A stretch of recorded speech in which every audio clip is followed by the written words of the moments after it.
Oh, Yeah, Paula, it's so exactly. nice to see you. Thank you first and foremost, Paula, for doing this.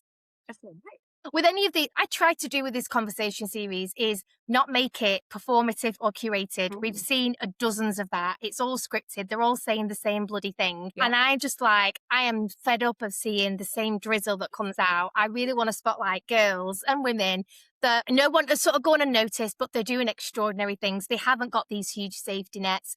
They haven't got daddy's money to set up a new business. We are, yeah, just tenacity, loads of ambition, doing it from the Mm. ground up and doing some incredible things. And I just want to spotlight all of that. And we've had some great conversations so far. And when I came across you, I was like, I've got to have her on. Will she come on? Will she come and speak to us? Yes, I love, like I said to you in a message, like I could talk all day long I love about it. this, and there needs to be more of it, Yes. especially now, because like that's what people want. People are like bored of Yeah. not just hearing the same things as trying to sell in your content, but just in general, like everyone's like sticking within the parameters, and Yeah. people just want to hear like the realness, the good, the Yes. bad, the ugly, but Yes. also just saying things in different ways like a bloody human.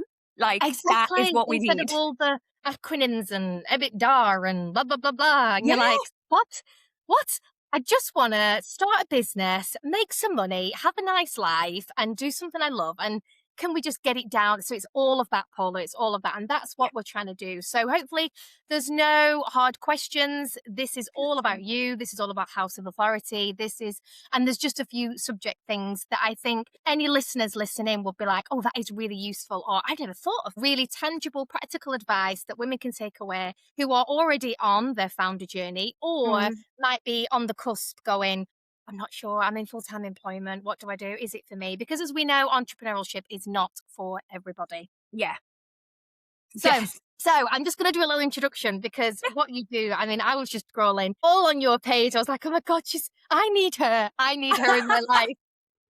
I did see a lot of like likes come up yesterday. Yes. I was like, this is just brilliant. Today, we're obviously joined by the incredible Paula Davies, founder of House of Authority, and a woman who has built her reputation on really helping female business owners become that go to expert in their industry. So, Paula believes that building a really successful business today isn't about being the loudest in the room, essentially, Mm. it's about owning that expertise, creating that visibility with intention, and positioning yourself as an authority that people begin to trust, and really want to buy from. As we all know, people buy from people, Yeah. essentially. So we're going to dive into what it really takes to stand out in your market, how to sell with confidence. This has come up in a few conversations. Mhm. And I think it's really, really important that we have a conversation around that.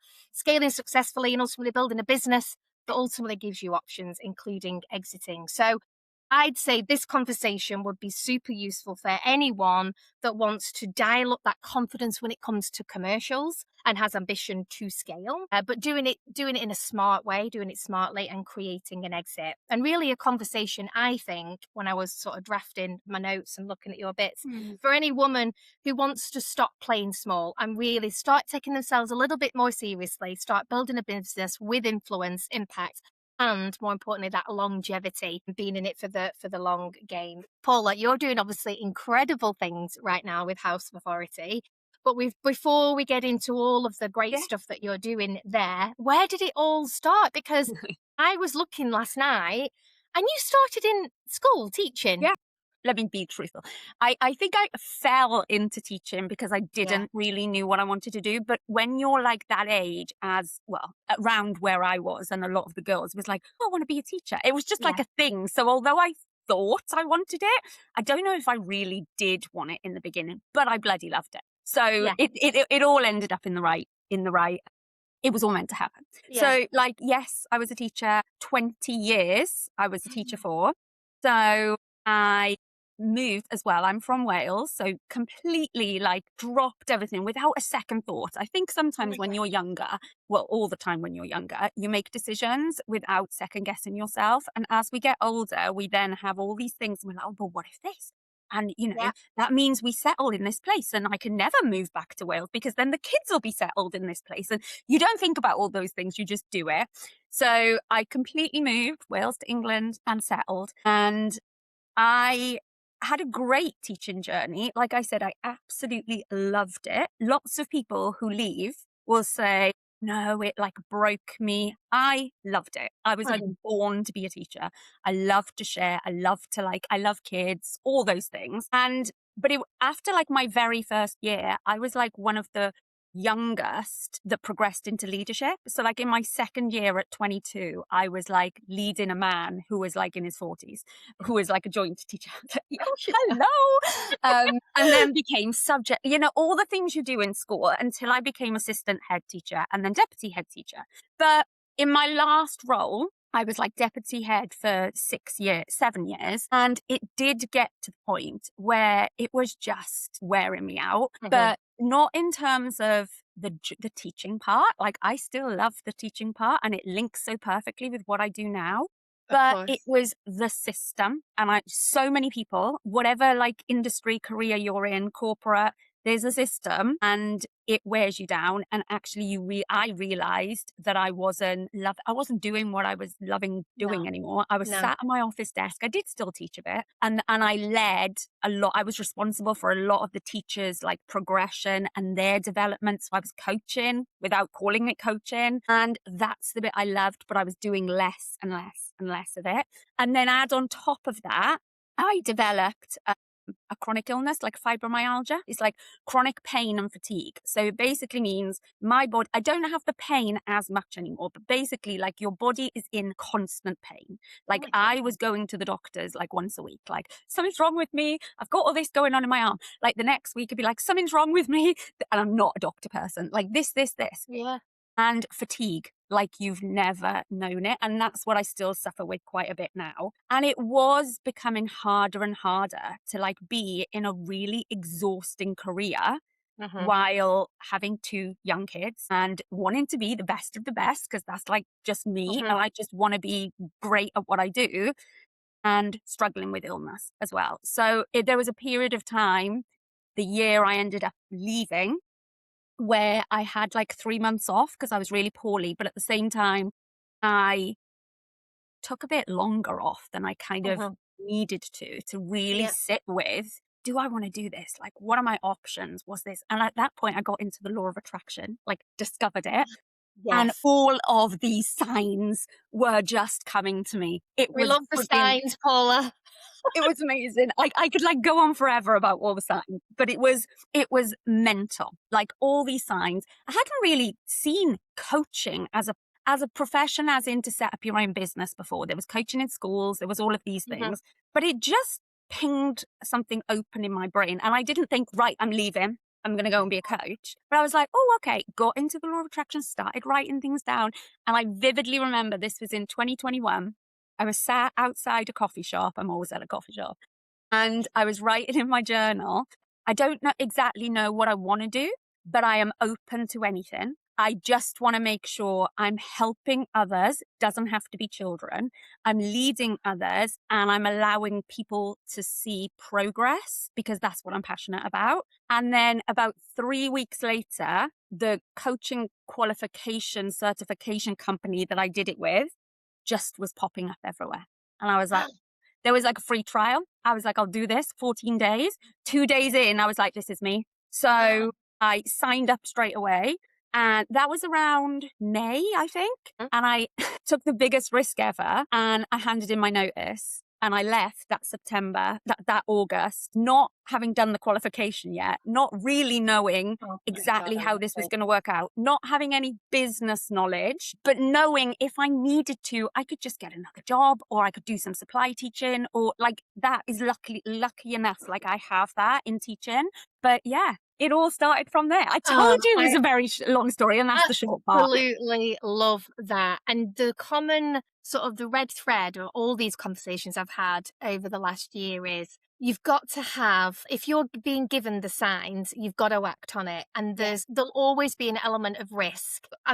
There's reckless risk and there's sensible risk. But you've got to, if you're being served those signs, there's got to be a little bit of action from you. Yeah. And there's risk to everything. It was funny. We had Izzy on, Corporate Agony Aunt, a couple of weeks ago.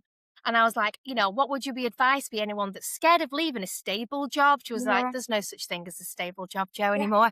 Like, there isn't. So, a bit like you, Paula, it's like, what's the worst that can happen? Yeah. But something was giving you that sign and going, God, yeah, you've done the training, and you were like, I'm going to give this a go. Yeah. I'm going to give this a go. I So you did handed that in and your I've never notice. looked back. So And what did it? actually thought, why the friggin' hell didn't I do this sooner? Not that I regret Oh, anything, but you yeah, always do, don't you? Because I think like the best not piece of advice, but the best realization now looking back is you never know what is out there and possible to you unless you open up and look for it. So like, in all honesty, I probably would have stayed in teaching yeah, forever if I didn't just yeah. open myself up to what else there could be Love that. and just go for it. And Love risk is a that. big thing, but like not even calculated risk, but just the worst that could happen was it didn't work. I Yeah, just go and get another job.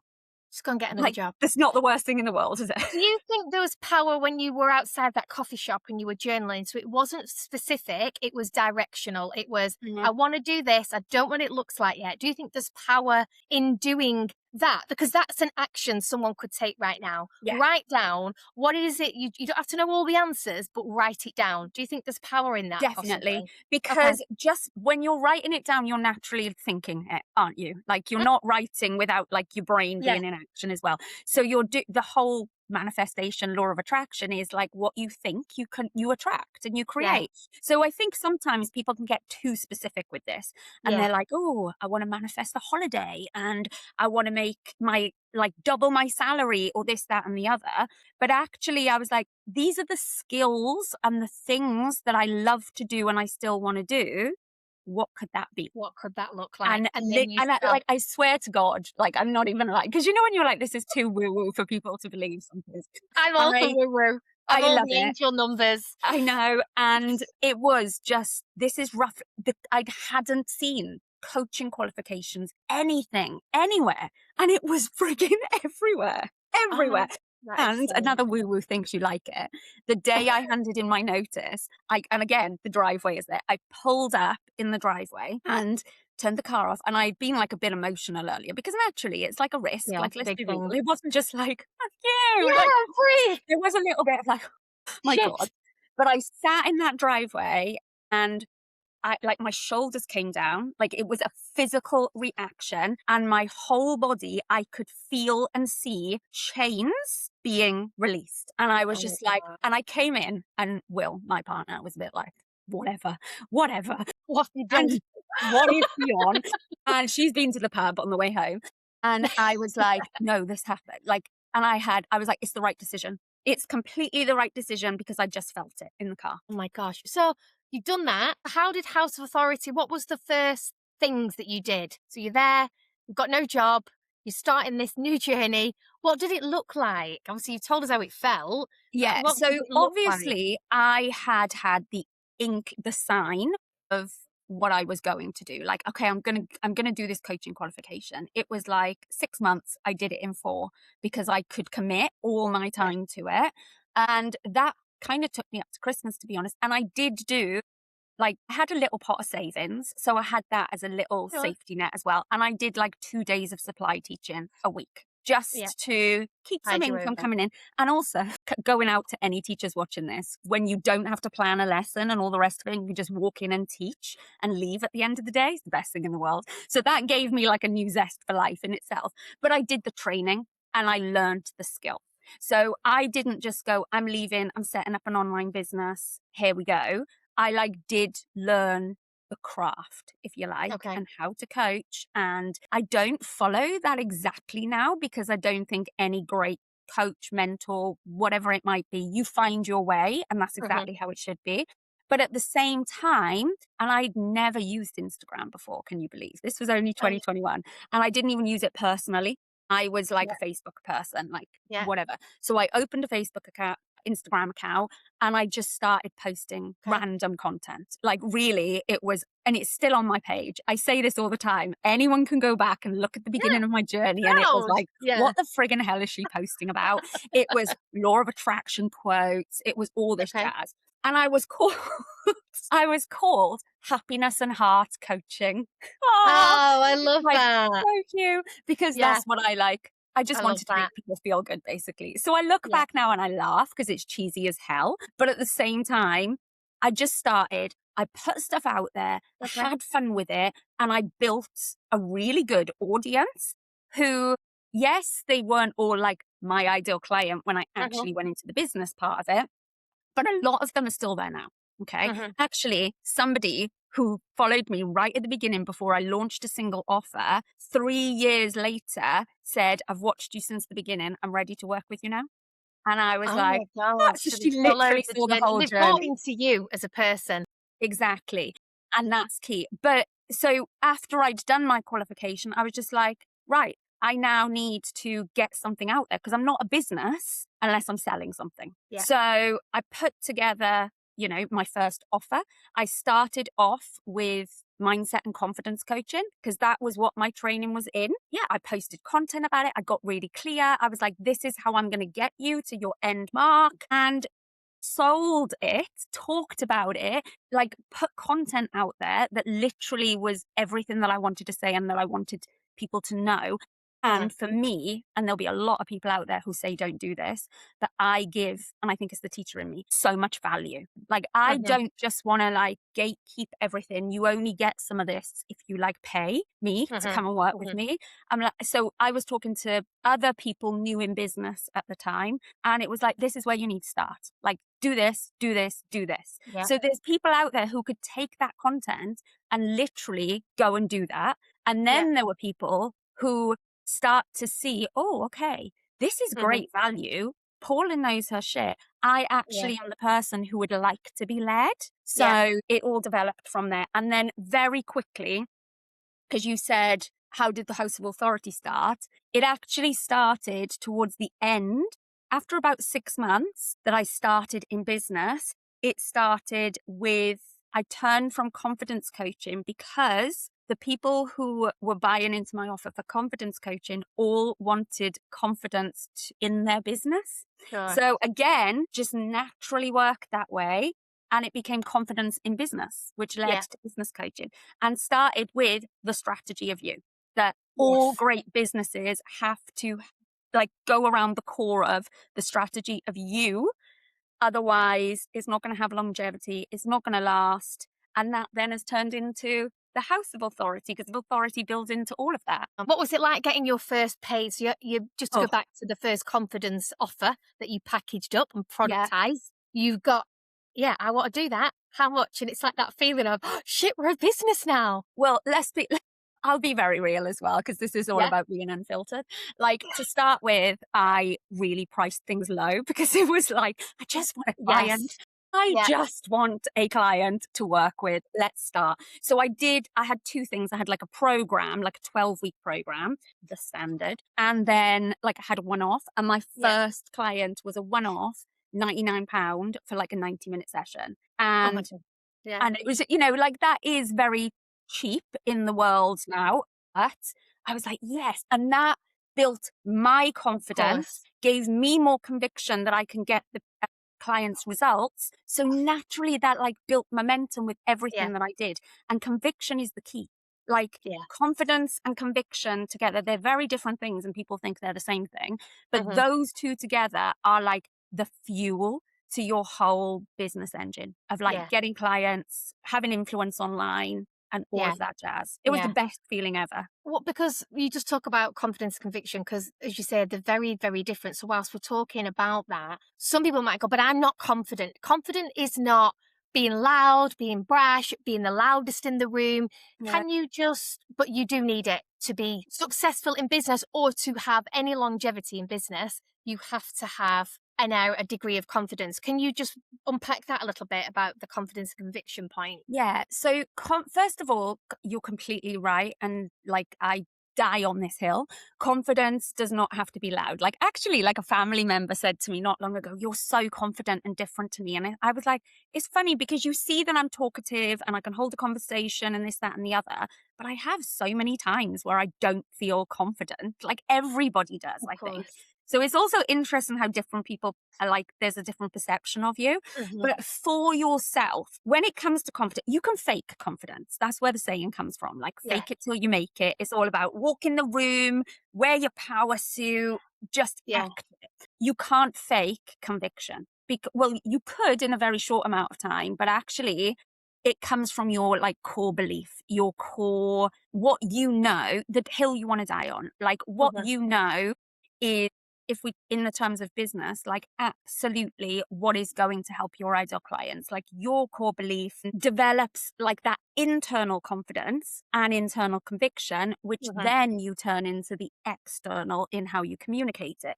But Yeah. yeah, confidence, I've worked with, well, and I do now work with many clients who are quietly confident. They don't shout. And they say to me, like, even when they're like inquiring about my authority mastermind, for example, it will be, but I don't know if this is right for me because I'm not a loud person. I'm Mhm. not somebody who wants to like do all of this. I use my hands a lot on like social Yeah. media. And I was like, you don't need to be. That's the misconception, is that actually all you need to be is confident in that who you are, what Yeah. you're doing, and the results in business that you can get your clients. If Yeah. you believe those things, you're confident. Yeah. So you just have to, anything you're writing, when you talk, when you show up online in your business, when you're putting an offer together, every single stage, you have to believe in it first and believe in yourself to then that go on to be successful. And Yeah. that's what confidence and conviction are different, but they're also very much Yeah. aligned at the same time. Correct. And they both sort of go hand and complement and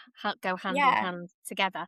So obviously so you went from the general confidence and mindset coaching into the realms of business. Did you find at that point in that transition that it was mainly women that was coming to you going, I just need to dial up was it a bias towards females? Yes, but also I did market myself as working with women in business. I didn't want to work with Okay. men. Like it was a choice. It Yeah. was a choice. I think you find quite a lot of people do that, to be honest. But I was Yeah. just like, I really get women. If Yeah. there's actually a man that I have worked with, that sounds dodgy, privately. All the men are He's like that now. How do I do this?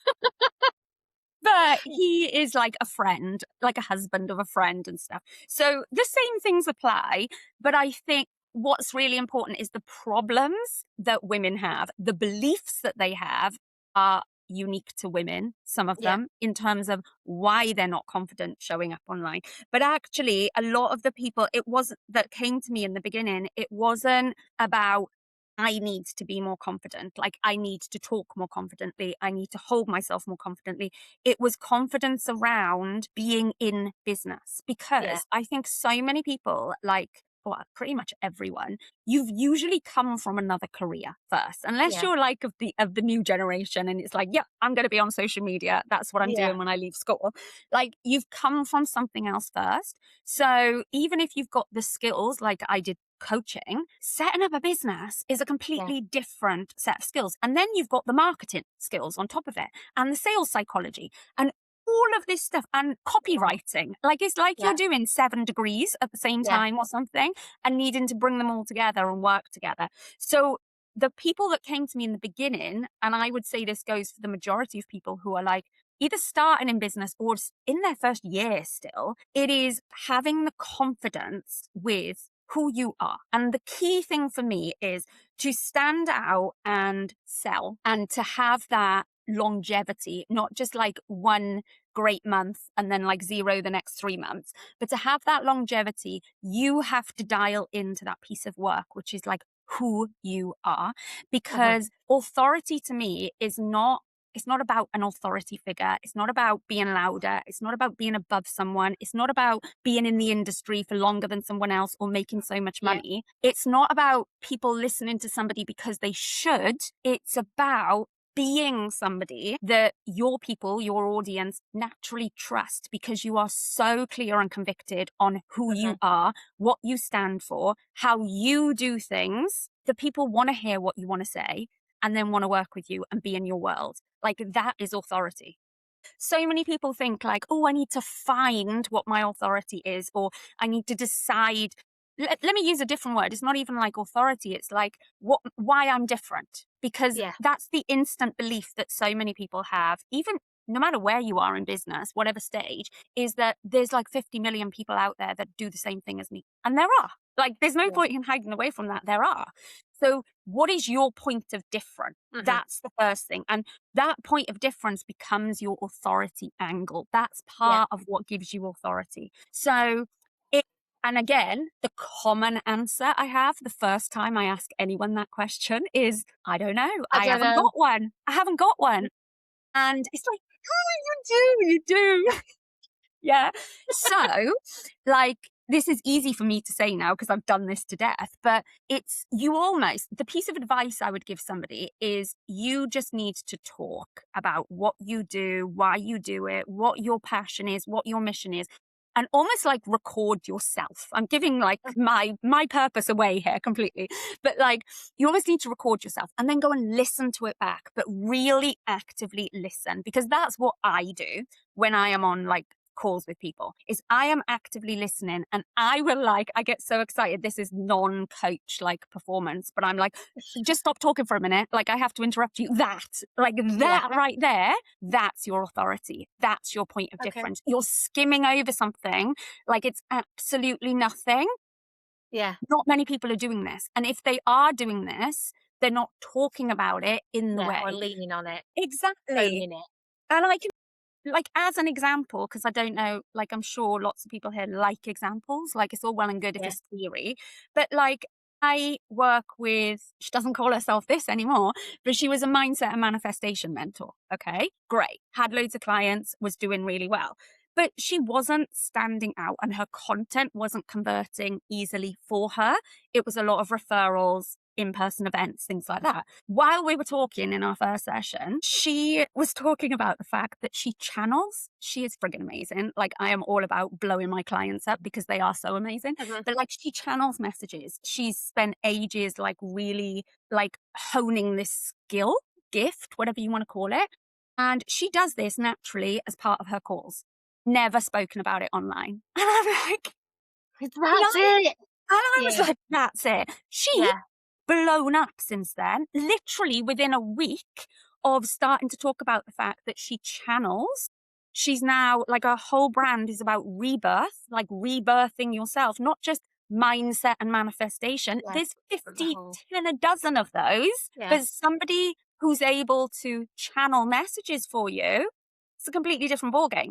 And again, somebody might listen to that and think, oh yeah, but I don't have a skill like that. Somebody else I work with, really random, is a CGI expert, like really random, for property developers, mainly men.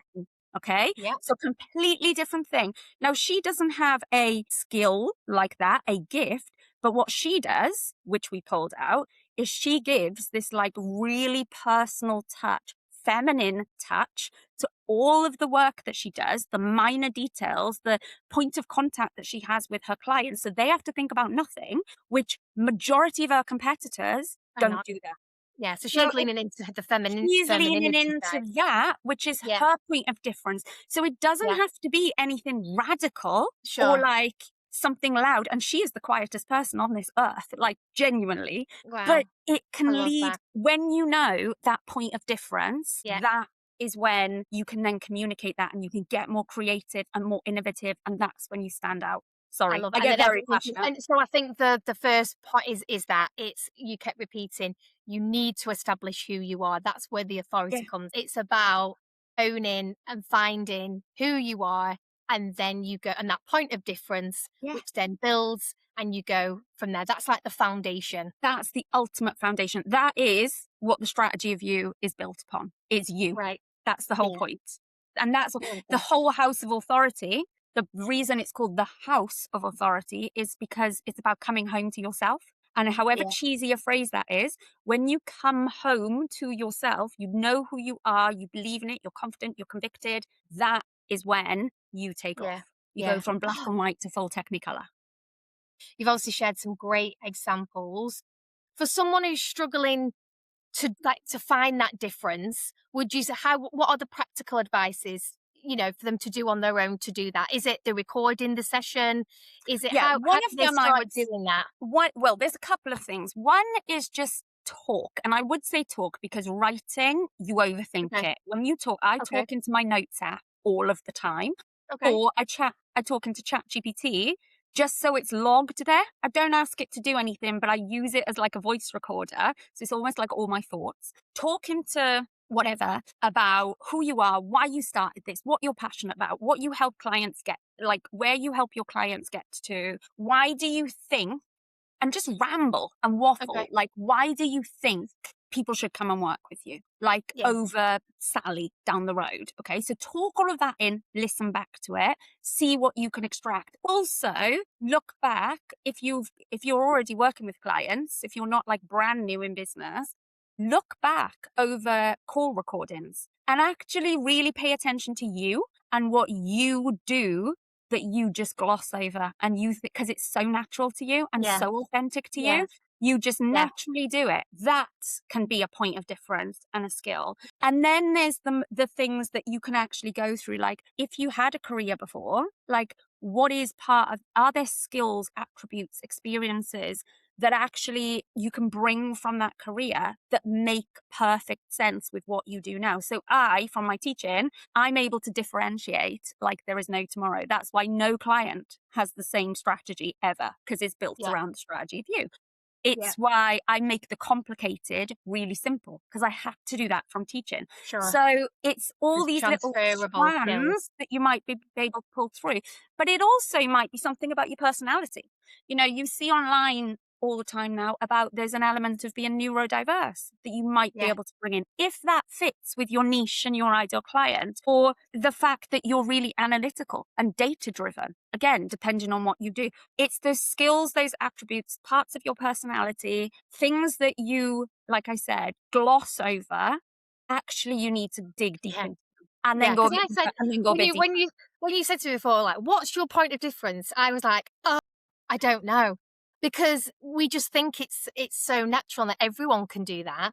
But Yeah, it's often when people meet me, for example, they're like, God, you are so passionate, you're so hardworking. You know, I'm from a working class background yeah, in Accrington in the north of England. I wasn't surrounded by people in business. Like yeah, people like that don't belong in business. And that's probably why I've started, like, if you the root cause and the origins, I love speaking to women like you and Chrissy and Izzy, who are just normal women who are redefining what women look like in business, yes, because I never had that. So yeah, you just talking then, it got me thinking, going, why? Well, why did I start this? And yeah. why am I not getting these, I mean, it's brilliant if you're born to privilege. I never had Mm. that. We were Neither working did class. We I. had no money. I had all the love in the world. You can be and do anything you want to be, Joe. I had that drilled into me every day. But Mm. over time, as women, Paula, we get like Squashed. way. You've got to get a job, you've got to get a house, you've got to get married. And it's like, yeah, but I'm not fully doing what I should be doing. So Mm. that's probably why I've started this, to go,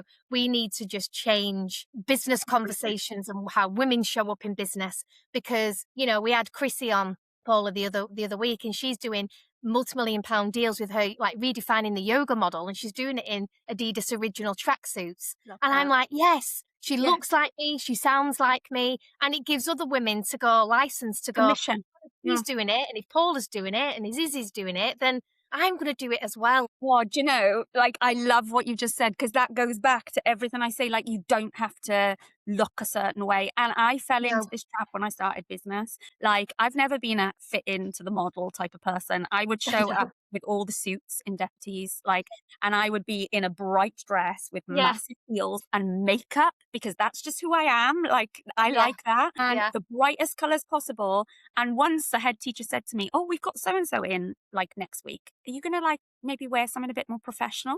And I was like, I am professional. I'd get comments on my I clothes bet that all was the a time. man I that fucking love said that as it. well. Was that Wasn't. a man? It was Was a it a woman. woman? Worst leader I've ever worked with. That's what I will Oh, say. so it But sounds about right. because she saw leadership as like top down, directive, dictatorial, that's not what leadership is. Like No. leadership, and we're all leaders in our business. It is about working with people and being bloody real and human. But Yeah, that what you just said about like fitting in a box and it has to look a certain way.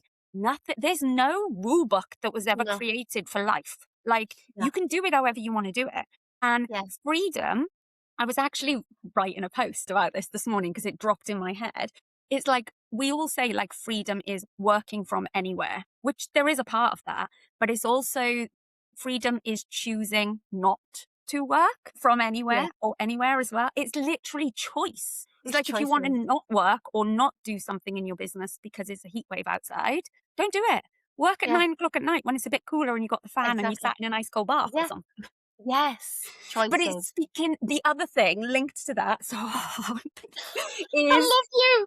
I'm I could talk all day and then just go from coffee to sorry. wine. You'll just have to edit this so much. But the other thing linked to that is people think when they show up online, they have to sound bloody perfect. Like I forget it's nothing to do with age either. Forget my words. I forget what I'm saying Yeah. mid-sentence all of the time, always have. I make up words. Like sometimes I go off on a tangent and then don't make sense. And the best compliment, and I've said this so many times, I ever had and still get is when I meet clients in real life and they say, or just members of my community, and they say, you're exactly what you're like online. Yeah. Because you don't want to be recording reels and stories and whatever, and you're like, hello, Yeah, yeah, yeah. whatever you Yeah. think you're supposed to be, when that's not who you are. And that goes back to being who you are. So still on this sort of standing out discussion, what are the non-negotiables every founder should be doing consistently if they want to stand out and be that, as you say, that go-to person in the category over time? What are the non-negotiables that they should be thinking about? I think the first thing is, well, it sounds obvious, but sometimes we forget this, is you got to show up. Yeah. And there's that word, consistency. Now, consistent doesn't mean all the time, but it does mean consistently over time. So if Okay. you want to stand out, you have to show up, and you have to show up consistently with a clear message. Don't try and be everything to everyone. Like this is age old advice, Hmm. but it couldn't Okay. be more true now, I don't think. Like, Yeah. know your thing, know what you're about, and talk about that till the cows come home in all the different ways that you can. Like, Hmm. if you want to stand out, you need to be known for something, Yeah. because what you want people to say is, like, somebody really high up that I admire so much said this in her event a couple of months ago. She said, oh, I went to use the word authority in my slides today and I deleted it because that's Paula's word and I can't use that. You And like own, yeah, I know, use own the authority, word. No, but it's not like she was but joking, you but at the become same time, synonymous. she was like, that's what you do. If you want to stand out, you have to become known for something. So I Okay. only changed my brand to the House of Authority in January. Before that, I was coaching with Paula. I've always done authority. I've had the authority mastermind for years, but actually I was like, I want to stand out in a way that I Uh-huh. have founded this house. It's got the mission, it's got the brand, and I don't mean branding as in color scheme. I mean the purpose. Everything that we do is guided towards that one thing. These are I don't like to use the word pillars anymore, but that is kind of what they are. My Sure. pillars Yeah. of what I am all about: identity, influence, innovation and creativity, and having impact. But to have impact, you've got to implement. Yeah. So it is moving forward. If you want to stand out, you got to show Yeah. up. You got Yeah. to show up as you. You got to show up consistently, whether that's 3 times a week, that's fine, but consistently in your message and what you're known for. Yeah, consistently over time. So it's not, Yes. because as you say, because someone will be like, I've got kids, like me, I'm doing this on the side and, I'm really disciplined. Someone could say I'm like venturing on a portfolio. I absolutely love my full-time employment and what I'm doing there. But also I've got to be super disciplined because Yeah. like you, I'm super diligent. I want to do the best work there. But also I'm like, oh my God, I'm up till 12 o'clock at night doing the Unfiltered Female. So as you say, it's just consistency over time with that same message, that Same message. That's consistency it. Let's over be clear. time, over And time. going I think the art of sales is a really good thing to talk about. We had said John, who's just incredible, and she was saying if you are a woman in business or you are regularly, frequently dealing with commercials, get yourself negotiation training.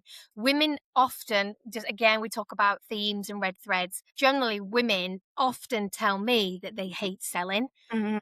Why do you think sales has such this negative or this like fear within women? Like, Because we need to do it, right? I genuinely believe, well, first of all, everything comes back to beliefs, but I genuinely believe it is because women almost have this like inbuilt I'm not enough belief, Yeah, like that just happens. And we know it does. Like it happens over however many years, not going to go into it all, but we all know, like if I say yeah, who's not felt good enough at some point in their life as a woman, everyone's going to put their hand up. And yeah, I think then when it comes to sales, instantly that belief creeps up that like, why are this person going to pay me? yeah. Because I'm not as good as that person. I'm not, and it goes back into comparisonitis. So I definitely think it all links back to the belief of feeling underlying that you're not good enough. So how And does women get over that then? well, this is first, there's all the mindset work that we have to like, and this could be deep that you need to do limiting belief work on, or it could just be, let's just say it's just a normal belief that we've all got. There's nothing deep rooted that needs transforming. It goes back, funnily enough, to the confidence and conviction work.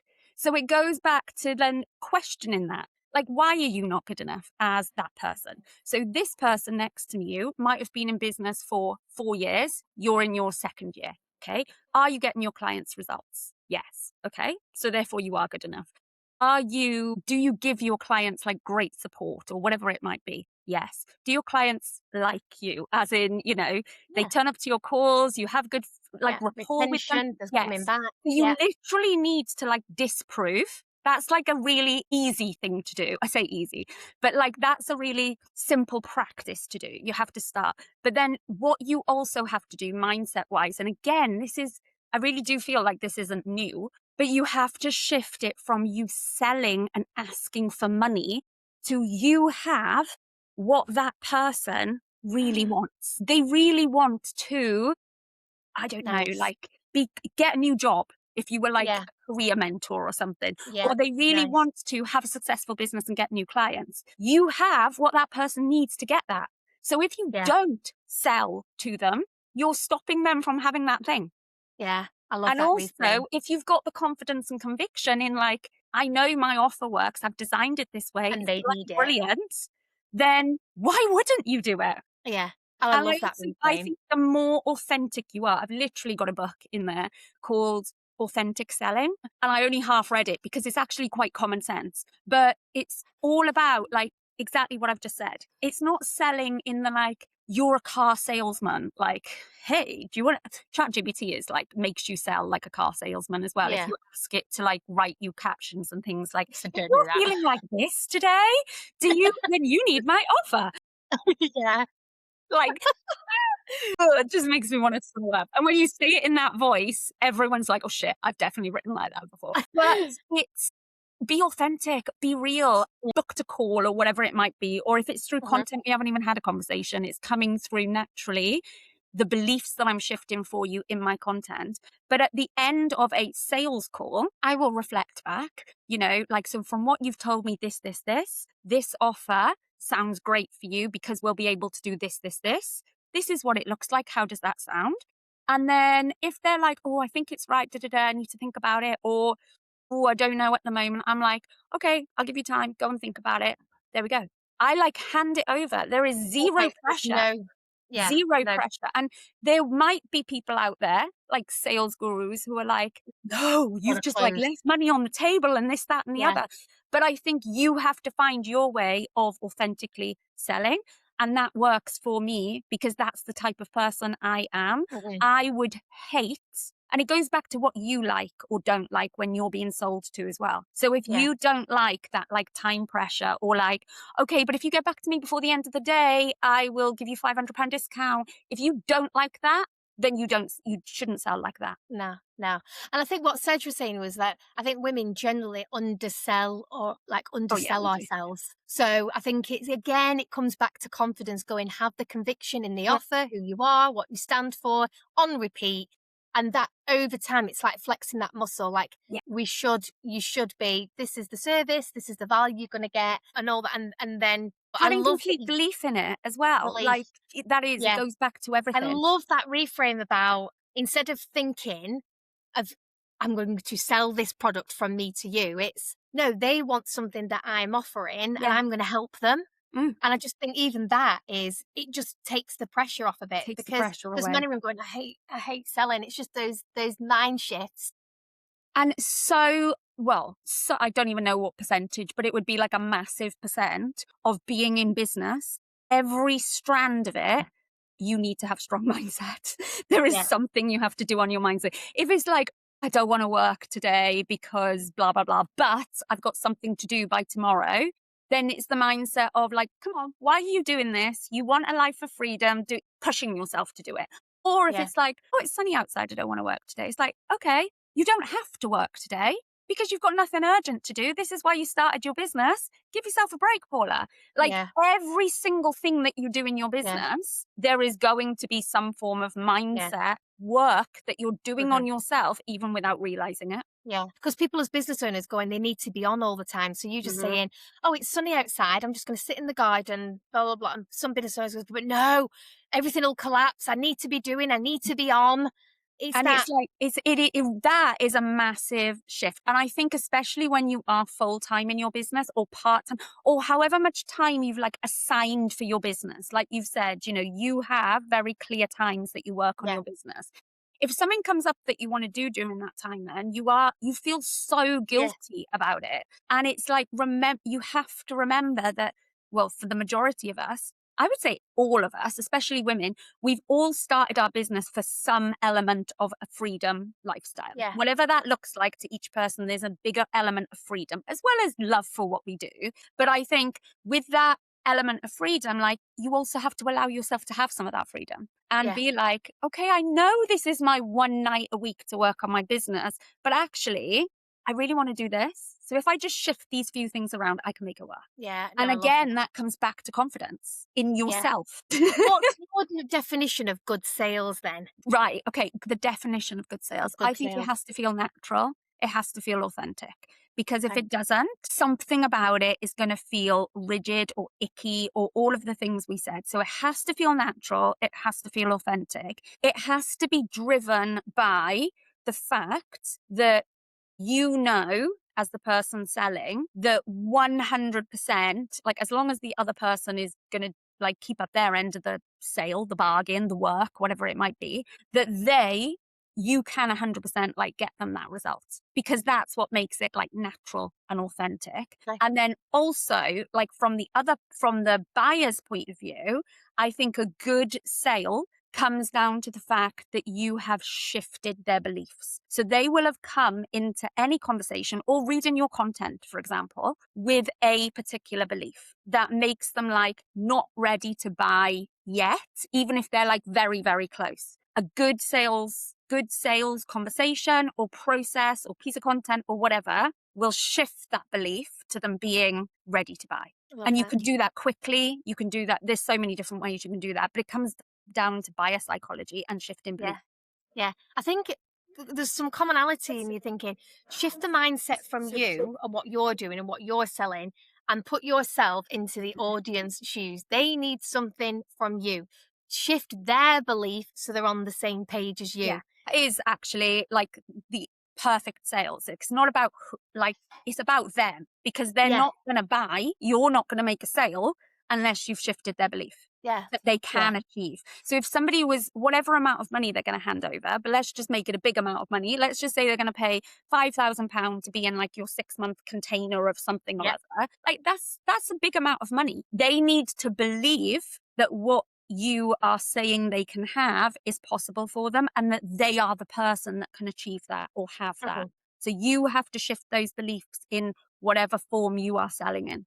If there's one thing then that listeners can change to become more confident at selling, what will that one thing be for them to work on? It's you have to believe in what you're selling at the deepest level. You do. Yeah. Like, because if you want to sell anything, then Yeah. you need to have such belief that what you're selling them is going to help Yeah. them.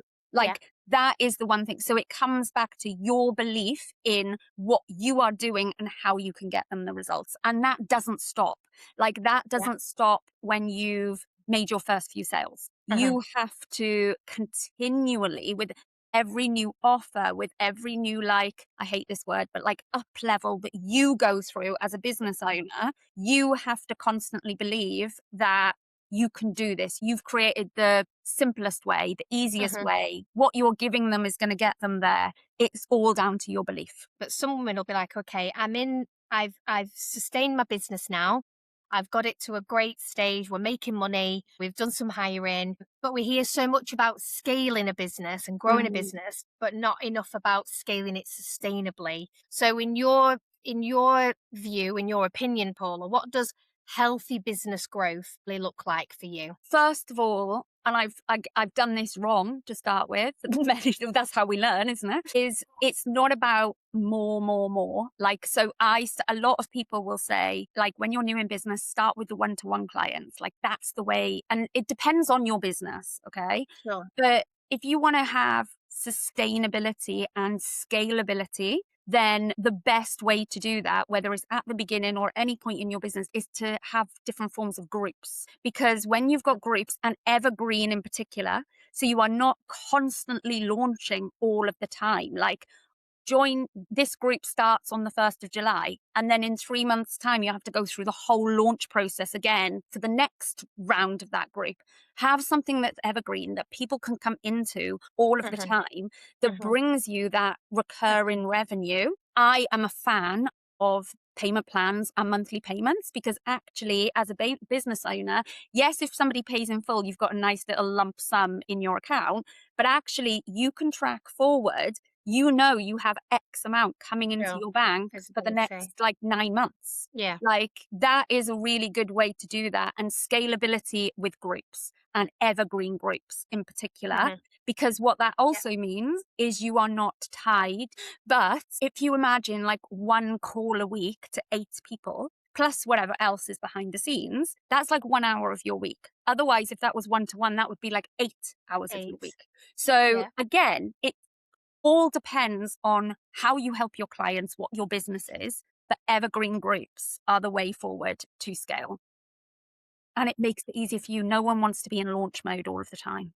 What's the biggest investment a founder should make in herself and her business then?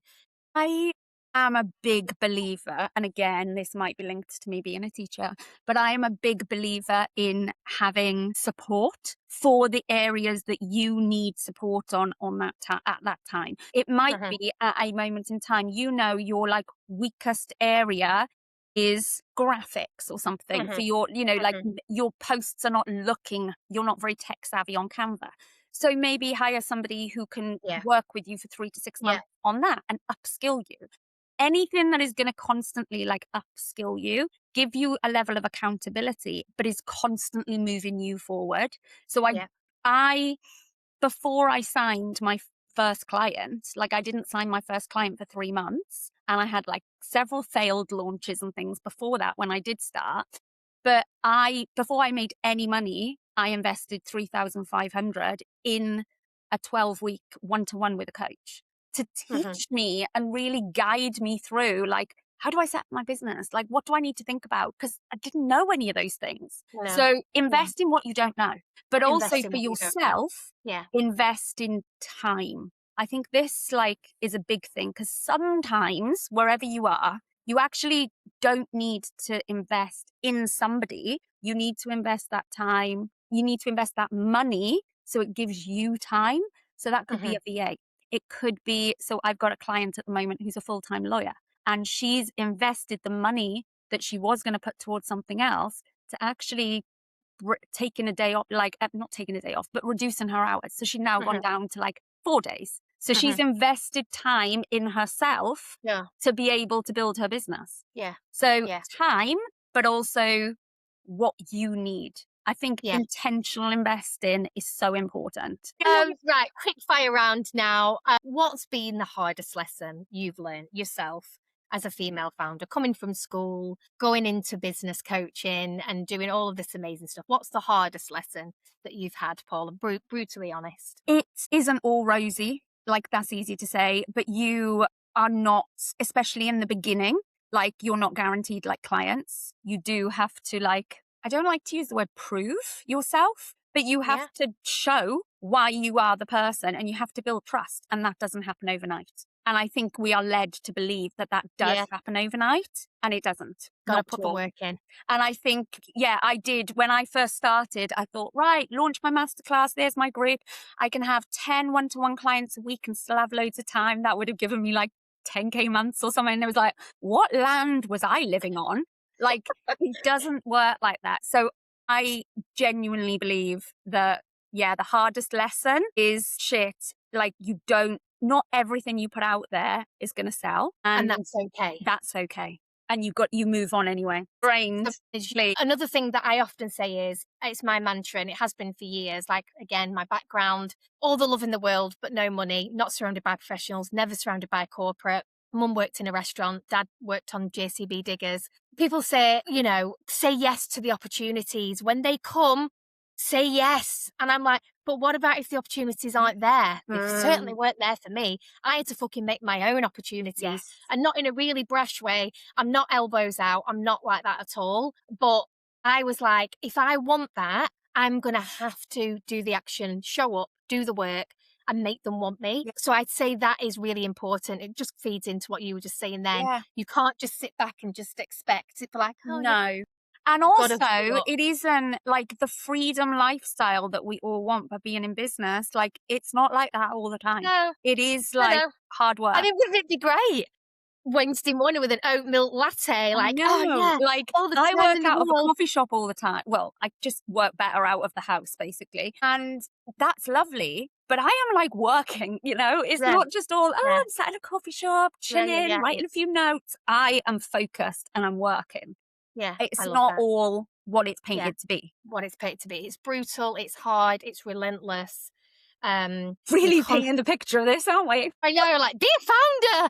But I'd say, segues quite nicely into my next. What's the best about being your own creator of your own destiny? I'd say Freedom. Like, and it's a cliche, but it really is freedom and flexibility. Flexibility is a huge core value of mine because of like my condition with fibromyalgia. Like, I sometimes, doesn't happen all the time, but I sometimes have to go to clients like, I'm really sorry, I'm going to have to like cancel our call tomorrow because my body's paralyzed basically.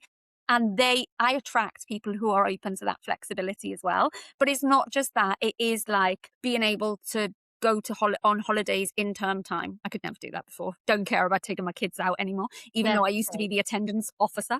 But it is freedom and flexibility. Like, they're a bit older now, but going to pick your kids up from school, being home when they get home, cooking dinner, not being stressed, like just having more flexibility and freedom. And working with like women, like genuinely, I love this. Working with women who, well, they are your ideal clients, otherwise they wouldn't have come into your world. But like, yeah, and meeting them like all over the world. Like, when do you yeah, get the opportunity to do that? Like, I amazing. absolutely bloody love that. And Yeah, that is one of the best parts I of love it. being in business. Have there been moments you've doubted yourself? Obviously, we talk about confidence, we talk about ownership of authority, but there must be moments where you've doubted yourself, Paula. Oh, yeah. And if you have, how have you moved on from that? Well, I doubt myself every single month at the time of the month. And I think, Don't we all? We hate firstly, to. like, Yeah. I doubt myself Yeah. all the time. Everybody does. Like, Okay. every client I know when they're like luteal phases as well. Sounds bizarre. Like, these are the relationships we have. Because then when they send me like panic messages, I'm like, don't worry. Well, Like, just let's not yeah. talk about this right now. Let's just wait for another week. Oh, yeah. But no, I genuinely, like, there will be a time in every month where I'm like, I'm exhausted, or I can't meet that deadline if I've got something to go out, or this, that, and the other. And then naturally, when you're at a bit of a low, you go, oh, can I do this? Am I going to be able to Yeah. do? That's a natural thing. That you have to remind yourself when it's something like that, it's going to pass. Don't make any decisions during this time. Like, just allow things to flow and give yourself a break. But then there have been bigger times where, like, I recently, when was it? Don't even know. Last December, I had a 0 sales month. And I was like, shit, like a 0 sales month, blah, blah, blah, blah, blah. And like start to think, how could, like, can I do all the normal things? Can I do this? Uh-huh. Zoom out to the bigger picture. Because in that example, that quarter was still a great quarter. Like when you look Yeah. at the minutia sometimes, you completely overwhelm yourself and Yeah. can be like, bugger this, I'm giving it all up. But actually, like, take more of a zoomed out approach makes such a big Okay. difference. But again, it comes back to mindset. So Quick success, fire. quick fire round. Success means Success means whatever you want it to mean for yourself. the biggest myth about entrepreneurship is You work an hour a day and make a 10K day all the time. so fucking rubbish. I wish more women would Believe in themselves, own their friggin' brilliance, brag about it a little bit more. And because that is why people are going to want to work with you. The one thing every founder needs is Paula. Yes, obviously. Do you know, a sense of humor? Yes. Genuinely Personality. personality. Because if you, first of all, if you take yourself too seriously, like no one's going to want to work with you. Let's be real, Yeah. unless other people who take themselves too seriously. Yeah. But yeah, you need a sense of humor and you need a personality. Like this is meant to be Yeah. fun. Stop Yeah, they're making not it so separate. serious. Like, show up as you. Yes, People will love you. yes. A book every entrepreneur should read is, I mean, you mentioned one, Authentic Selling. Authentic. No, I wouldn't say that's the one everyone should. 10 times is 2 better than 2 times is times. better than 10 No, it's times. 10 Okay. times. 10 times. Basically, the bigger goal you reach for is easier to get there. Whereas if you set yourself Ooh. these tiny little goals, you're only like looking tiny increments I ahead. need, It's a I, great book.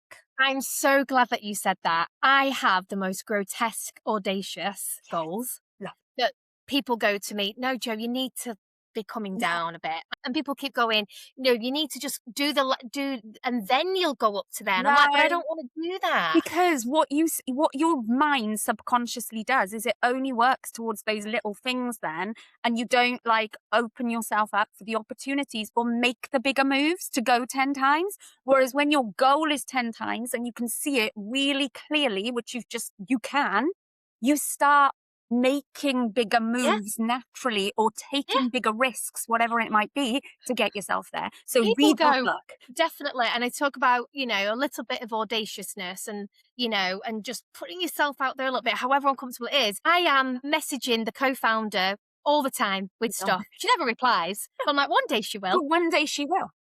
One day she will. And that's the CEO, that's the co-founder. I'm And going to go right to the top. sorry, if you don't believe in yourself, no one else is going to. Exactly. At one point, that founder is going to look at that and think, bloody hell, this girl is Really? persistent. I need to listen to her or speak to her or whatever. Like, you are going to stand Or, out. God, I'm just going to get on a call with her because every fucking week she's messaging me with stuff. And I'm just like, please, sorry, don't block me. I'm just showing up. Last question. If I was starting again tomorrow, I would Be known for something earlier and not because I did do the whole, this is everything I do. Get known for something earlier and just show up as myself from day dot. Forget about everyone else because picking little things up from everyone else turns you into a chameleon, and chameleons don't get seen because they literally become invisible. So get out there, be known for something, be the authority. Love it. Love it. Final question. If a woman is listening to this today and she knows deep down she's capable of way more, but super worried about taking that step or whatever it is, what would you say to her? What's the worst thing that can happen? Yeah. And like, if that does happen, what could you then do about it? Like literally almost like foolproof yourself. Like I said, the worst thing that could happen was it didn't work. Okay, so I can go and get another job. Like that, find your way out of that worst thing so that you have your little backup plan and just bloody do it because you'll never regret it. Paula, I could literally, this has been really fabulous, rich with really lovely insights, practical, tangible advice. Because something else that I pick up on is, like you mentioned very briefly, it's all very well theory this, theory that, do this, write this. It's like, no, these are the small things that you can be doing, daily mind shift changes that you can be doing and doing it right now. And I think that's what we need more of as well, unearthing all of that practical stuff that women need in their armor to go, right, I'm going to do that. I'm going to do that. I'm There's going to nothing start holding you seeing back. that. Exactly. Thank you so much. I It's love been, this conversation. it was so good. Please, I will please, come and please, see can you. we go I will for bloody love that. Paula? Thank you so, so much. Enjoy the sunshine. You too, my love. The full recording will be on YouTube, but thank you so much. You're Thank you, amazing. my love. Continue to be amazing. We need more of you in the You world. too, my lovely. Take care. Thank you. Bye.